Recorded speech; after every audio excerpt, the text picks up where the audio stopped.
ഒരു നാടിന് തന്നെ വഴികാട്ടിയായ മാതൃകാ കർഷകനാണ് എളാട്ടേരിയിലെ എരിയാരി മീത്തൽ ബാലകൃഷ്ണൻ എന്ന് Koyilandy MLA. Advocate K Praveenkumar.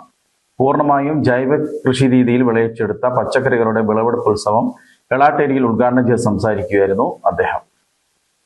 Chengottukavu ഗ്രാമപഞ്ചായത്തിന്റെയും കൃഷിഭവന്റെയും നേതൃത്വത്തിൽ എളാട്ടേരി 5-ാം വാർഡിൽ നടത്തിയ ഓണക്കാല പച്ചക്കറി കൃഷിയുടെ വിളവെടുപ്പ് നാടിന് ആവേശമായി.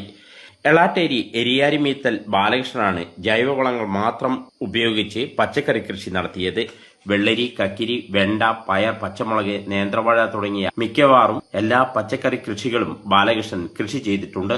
പച്ചക്കറി കൃഷിയുടെ വിളവെടുപ്പ് Koyilandy MLA. Advocate K Praveenkumar നിർവഹിച്ചു. ചെറുപ്പകാലം മുതലേ ഇത്തരം കൃഷിയും പാടങ്ങളൊക്കെ വീട്ടിൽ ജനിച്ചു വളർന്നതിനെ സംബന്ധിച്ച് ഗതകാല സ്മരണകൾ ഉയർത്തുന്ന രീതിയിലുള്ള ഈ വിളവെടുപ്പ് വളരെ സന്തോഷകരമാണ്. ബാലകൃഷ്ണന്റെ നേതൃത്വത്തിൽ പഞ്ചായത്ത് പ്രസിഡന്റ് വിത്തിട്ടത് കൃഷി വകുപ്പിന്റെ സഹായത്തോടെ വളർന്നത് ഇന്ന് വിളവെടുക്കാൻ സാധിച്ചത് ഏറെ സന്തോഷകരമാണ്. രണ്ടാമതായി പറമ്പിലേക്ക് കടന്നു വരുമ്പോൾ ചെറുപ്പകാലത്ത് ഓർമ്മകളാണ് എന്റെ മനസ്സിലേക്ക് വന്നത്. ചെങ്ങോട്ടുകാവ് ഗ്രാമപഞ്ചായത്ത് പ്രസിഡന്റ് കെ എൻ ഭാസ്കരൻ ചടങ്ങിൽ അധ്യക്ഷത വഹിച്ചു.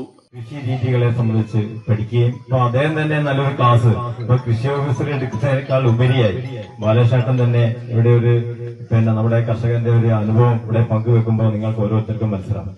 ഇപ്പൊ കൂടുതൽ നീട്ടി പറയുന്നില്ല. അപ്പം ബാലകൃഷ്ണനെ സംബന്ധിച്ചിടത്തോളം എല്ലാവിധ ആശംസകളും അർപ്പിച്ചുകൊണ്ട് പരിപാടിയിൽ 5-ാം വാർഡ് മെമ്പർ ശശി മാസ്റ്റർ സ്വാഗതം ആശംസിച്ചു. ബ്ലോക്ക് കൃഷി അസിസ്റ്റന്റ് ഡയറക്ടർ നന്ദിത, ചെങ്ങോട്ടുകാവ് കൃഷി officer Anjana R P, panchayat vice president Thasleena Nasar, സ്ഥിരം സമിതി ചെയർമാൻമാരായ advocate Latheef, Sreeja teacher, K Sasikumar തുടങ്ങിയവർ ആശംസകൾ അർപ്പിച്ച് സംസാരിച്ചു. SR ജയകിഷ്, എടക്കണ്ടി നാരായണൻ, ശശിധരൻ വടക്കേടങ്കണ്ടി, വാർഡ് വികസന സമിതി കൺവീനർ ജ്യോതി നളിനം എന്നിവർ സംസാരിച്ചു. ഡോക്ടർ ഒ വാസവൻ ചടങ്ങിൽ സംബന്ധിച്ചു. കൃഷി അസിസ്റ്റന്റ് ധന്യ ടി.കെ ചടങ്ങിന് നന്ദി പറഞ്ഞു.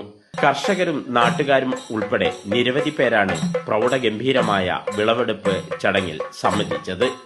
2050 ആകുമ്പോഴേക്കും ലോക ജനസംഖ്യയെ തീറ്റിപ്പോറ്റണമെങ്കിൽ ഇന്ന് ഉത്പാദിപ്പിക്കുന്നതിനും 50% ധാന്യങ്ങൾ കൂടുതലായി ഉത്പാദിപ്പിക്കേണ്ടി വരും. ധാന്യങ്ങൾ എന്ന് പറഞ്ഞാൽ ലോകത്ത് ഏറ്റവും കൂടുതൽ ഉത്പാദിപ്പിക്കുന്നത് നെല്ലും ഗോതമ്പും തന്നെയാണ്. എന്നാൽ സംഭവിക്കാൻ പോകുന്നത് 30% വിളവ് കുറവ് വരാനാണ്. കടുത്ത ദാരിദ്ര്യവും പട്ടിണിയും നമ്മുടെ കൺമുമ്പിൽ എത്തിക്കഴിഞ്ഞു.